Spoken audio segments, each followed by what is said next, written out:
have you ever let someone make you feel like trash? Like they can just throw you away, dump you on the side of the road? Throughout college, I worked at one of our dining halls. Every so often, we catered events like weddings or football recruitments. And boy, did I hate serving those people. I mean, several were great, but I think a lot of adults saw me as this sweating, terrified little boy and baby talked me so I felt better. You know what I mean. Oh, Skylar, you're doing so good. This meat is simply divine. Don't worry that you nearly dropped the plate. You're a mess, but I feel bad for you because of how socially awkward you are. But the teenagers and my fellow college students were the biggest pieces of donkey dung I had ever dealt with. I remember I was working this event with a bunch of religious incoming freshman football players and their families. My job that day was to refill drinks and clean up once people were gone. Simple. So I asked my tables an overwhelming amount of times, do you want more coffee? Is that water chilled enough? LOL, you think I'm going to bring you more wine? You are out of your goddamn mind. Everyone's thirst was very quenched at my tables. All except one pimple-faced freshman. He snaps his fingers at me. Skylar? Oh, yes, sir. What can I do for you? What's wrong with my coffee cup? Oh, gee, ugly boy, is it chipped? That's not good. No germies on my watch. No, it's empty. Oh. Oh, dear. You gonna fill it up or what? Like, I don't know what set me off. It might have been the heat or the stress of the situation because serving the public is not a job for an introverted, antisocial boy like me. But as I walked back to the kitchen to grab the coffee pot, something really started to grind my gears and I decided to do something you should never do. No, I didn't spit in his coffee. I grabbed the pot, walked back to the table, and with this devilish grin, I asked him to pass me his coffee cup. And as he did, I poured the fresh pot of coffee all down his nice white button-up shirt sleeve. Then I put on my sweet, innocent face and said, "Oh no, I'm so sorry. It's my first day and you were just so mean to me and it really made me so nervous and now I ruined your shirt." And his mom's like, "Oh, sweetie, that's okay. My son was mean to you. Don't worry about it." Now, I don't recommend anybody does what I did. But I will say on this particular day, it worked in my favor. Each of the 8 people at that table left me $20 and a note telling me how great I did on my first day, wink wink. Sometimes you have to take life by the reins and make sure people don't treat you like garbage for no reason. But sometimes you aren't given that opportunity. Welcome to Dead Time Stories.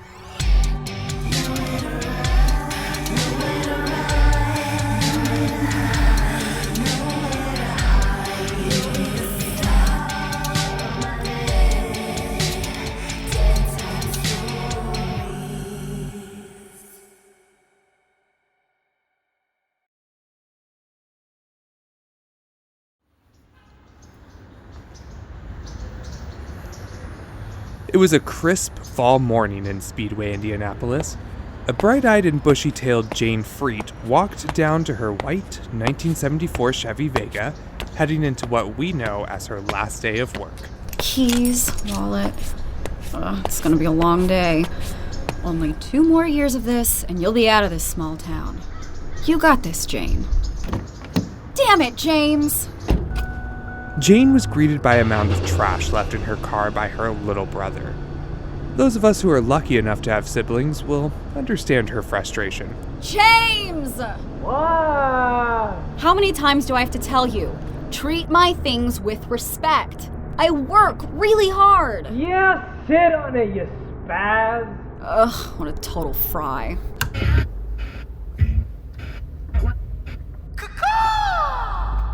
Good morning, Speedway.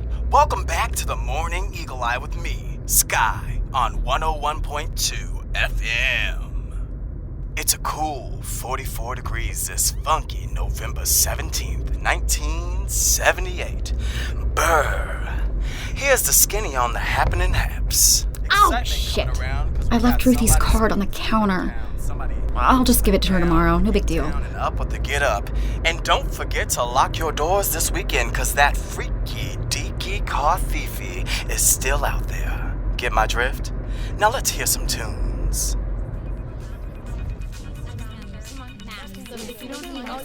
Yoo-hoo! Excuse me! This isn't what I ordered.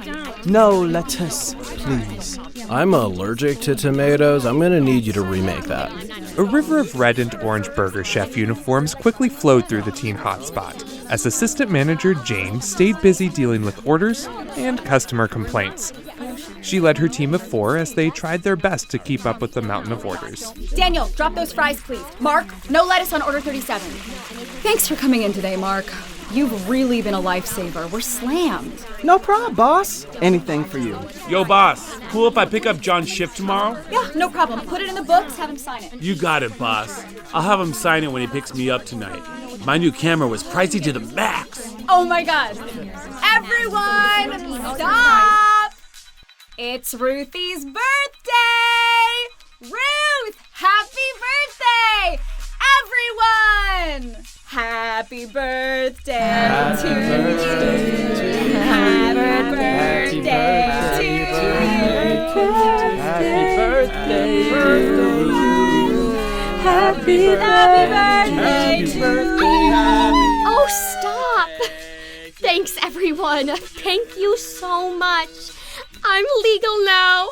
Burger Chef was busier than ever, and the 4 worked together for a seamless shift. As the night wound down, Mark noticed ruffians in the corner and cautiously approached their table. Hey, dudes. We're closing up. Far out, man. We leave when we're good and ready. Listen, man, I don't want any trouble, but we're closing. I gotta get everyone out. Catch you on the flip side. Jane stepped out of her office and overheard Mark's conversation with the strange men. I don't care what you gotta get done tonight, Black Boy, but if I wanna sit here all night, who's gonna tell me otherwise? A stunned Mark gripped the spork in his right hand as Jane stomped her way over to the table. Boys, didn't he tell you to leave? The degenerate stared at Jane with a smug look. Well, now. Come on, Don't dude. touch me. Yeah, dig it. Thanks, Jane. You're a pretty groovy chick. Thanks, Mark. Okay, kids, let's clean this place up. Ruth, make sure to change the oil. Dan, please sweep under all the tables. And Mark, grab the rest of the trash. Jane headed towards her office. Thanks, guys. Y'all really kicked some butt today. Daniel and Ruth closed the blinds and cleaned the tables as Jane emptied the cash registers and counted the money in her office. Mark went outside to take out the last of the trash.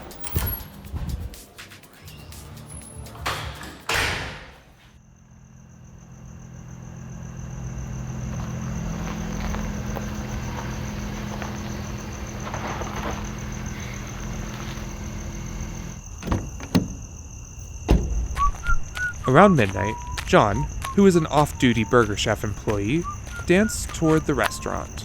It's Friday night, yeah. Friday night. John walked towards the back of the Burger Chef and saw the back door was wide open. Hey, Spaz! Yo! He rushed towards the door and hid, folding his hands into the shape of a gun and... Hey, stick 'em up! Guys? Hey! Ruthie? Jane? Dan, my man? Mark? John was welcomed with radio silence. The fryer had been cleaned, the floors mopped, and the tables set. By all appearances, it looked like a perfect close. Shout out to all my food service people. Jane? Hello? This ain't funny, guys. John slowly walked through the restaurant. On his left was Mark's jacket, and Ruth's purse was next to the register. What? Where are you guys? As he sauntered towards Jane's office, he was shocked to see that the safe was wide open and stripped bare. He now officially knew his coworkers were in trouble. 911, what's your emergency? Help! I'm at work and all my friends are missing. The safe's been ripped off. I mean, all the money is gone. No one is here.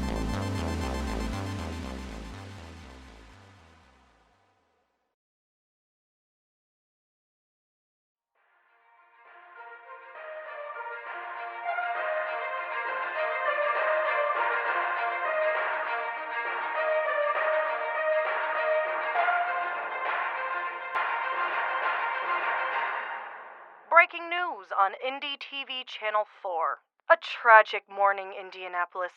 Today, November 18, 1978, hundreds have been found dead inside Jonestown. Seems to be a mass poisoning suicide. Reverend Jones was found dead at the scene. The world cries for Guyana. The death count is now over 400. Now stay tuned, because in about 5 minutes after the break, we have Weatherman Bob here.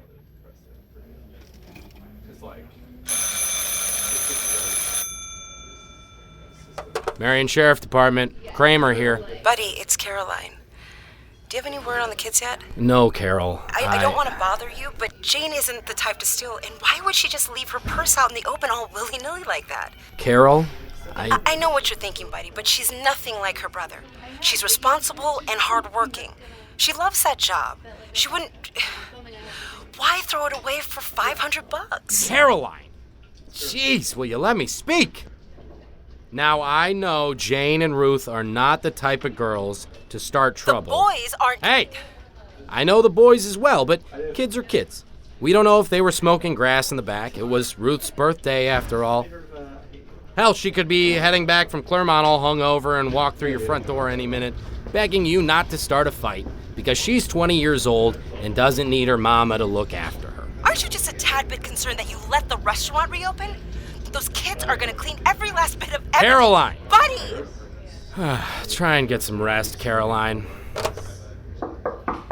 Sergeant! Yes, Deputy? We found a white 74 Chevy Vega. Jane's plates are on it. What? Where? Was Jane No, in? sir. No sign of Jane anywhere. Just her car with the doors partially locked. Like the Freets, I too come from a smaller suburb in the Midwest. And as we all know, people like to talk.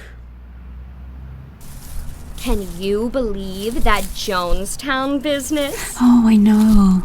So sad. Yeah, that's why I don't trust anyone's Kool-Aid but my own. Oh my gosh. How can you say that? What? It's the truth.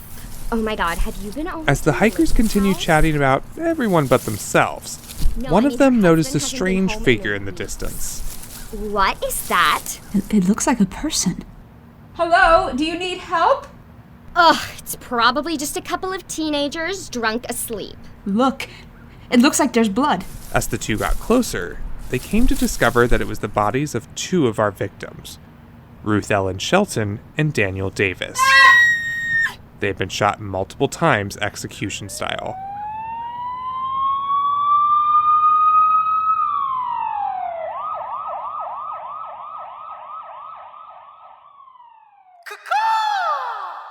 Good morning, Speedway. Welcome back to the Morning Eagle Eye with me, Sky, on 101.2 FM. It's a sad 41 degrees on this gloomy Sunday, November 19th, 1978. Today, cool cats, we have some extremely sad news about some of our groovy youth. 4 young bodies were found in the woods in Johnson County. 2 victims were shot execution style, while a 3rd victim was stabbed in the chest, and a 4th was found dead with blunt force trauma to the head. All 4 were still wearing their work uniforms. A distraught Caroline Freet stormed into the Speedway Police Department. Devastated by the news of her daughter's death, Caroline fought back tears as she slammed her daughter's senior photo on Officer Kramer's congested desk. Say it! Hello, Miss Freet. I'm so sorry. Say it! What would you like me to say? Tell me that I don't know my own child. Tell me that I was an over-concerned mother when she didn't return home. Tell me that she went to have a good time with her friends. You tell me that my daughter deserved to die. Caroline burst into tears as Officer Kramer did everything in his power to console her. It was a hard day for this small Indiana suburb. 4 hard-working young adults with nothing but bright futures ahead of them were violently taken with no warning, and the lackadaisical and inexcusable actions of the Speedway Police Department left no evidence behind. With no leads or suspects, the department had to admit their wrongdoings. We have screwed it up from the beginning. There are no current leads or suspects in the Burger Chef murders. The Speedway police are asking if anyone has any information about anything suspicious happening in the area around Burger Chef from Friday evening into Saturday morning. Please call the department immediately. The CFO of Burger Chef is offering $25,000 for any lead. The town of Speedway flooded with theories around the suspicious deaths. With 4 dead and still no suspects to follow, fear ran rapid in the small town. Hello? Yes, I heard Jane's brother was involved with a bad drug deal. I bet this was in retaliation for... Have you guys checked out where Jane's car is? They were found 20 miles away. Do we really think they were just partying in the woods like that? This is just a simple robbery gone bad. Nothing more, nothing less. Me and my crew went to grab a burger late that night, and there were definitely 2 creepy white dudes just sitting in their car. Definitely gave me the weebie-jeebies. Alan Pruitt here. I swear to God, I saw Tim Willoughby and Jeff Reed outside of the Burger Chef on Friday night. They took that girl in their orange van. I watched them do it. They smashed that black boy's head, too. I know Tim would do it, 'cause his lady, Mary Ann, who's a stone fox, by the way, told me to get away from him. He'd kill me if he got the chance. Despite a flood of leads from the townsfolk, the investigation quickly ran dry. Fast forward to 1984, almost 6 years since the bodies of Jane, Ruth, Daniel, and Mark were found in the woods. A 34-year-old detective named Mel Wilsey was assigned to the case, and much to his surprise, a telephone rang in his office. A convicted rapist at the Pendleton Correctional Facility was ready and waiting to confess. Evening, Mr. Forrester. I heard you have something you'd like to tell me. I only spill if you keep me out of Michigan City.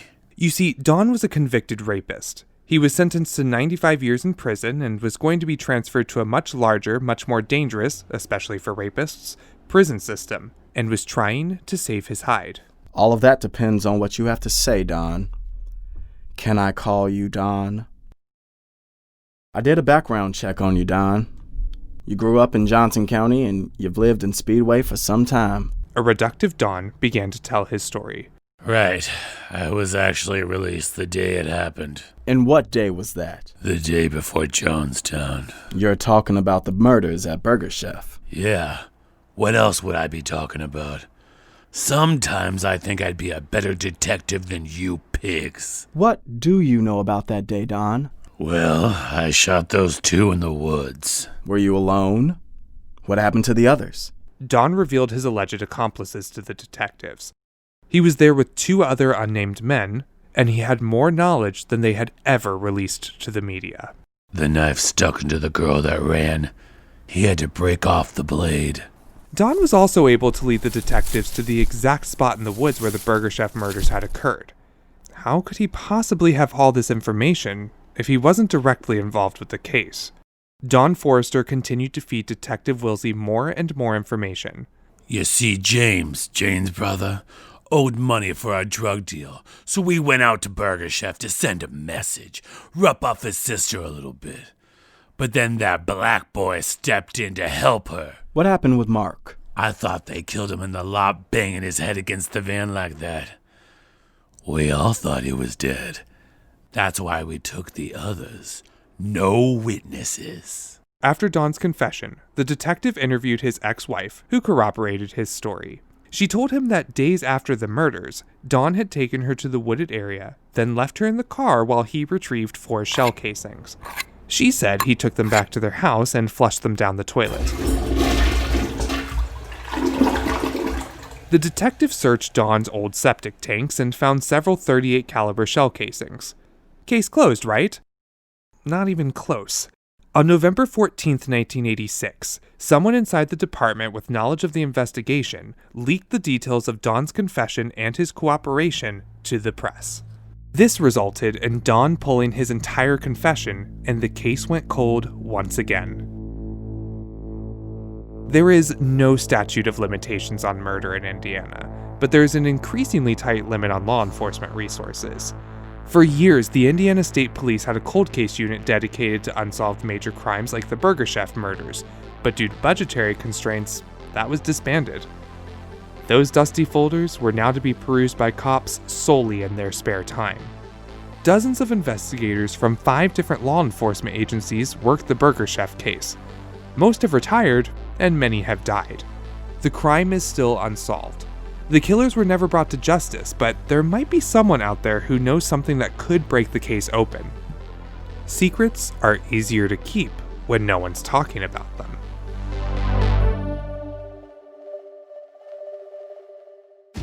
Speedway 78 was written by Daniel Jones and Chelsea Bray, and narrated and edited by me, Skylar Fastenal. Daniel Jones produced the episode, and Chelsea Bray was our recording engineer.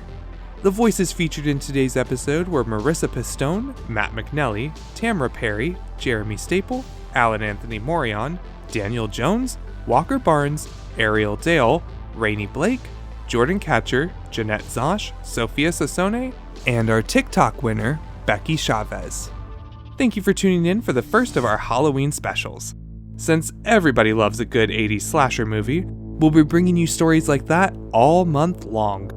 I have the best news of 2020 for you. The original Dead Time Stories is now live on Patreon, and we have some amazing gifts for those of you who subscribe to our Patreon page. I'm talking completely ad-free episodes, early access to new episodes, entry into the Dead Time Stories vault, and of course, everyone's favorite thing, merchandise. A complete breakdown is available on our Patreon, and the link to that is in the episode description. So go ahead and check it out today. And as always, thank you so much for supporting independent artists. We are truly nothing without you.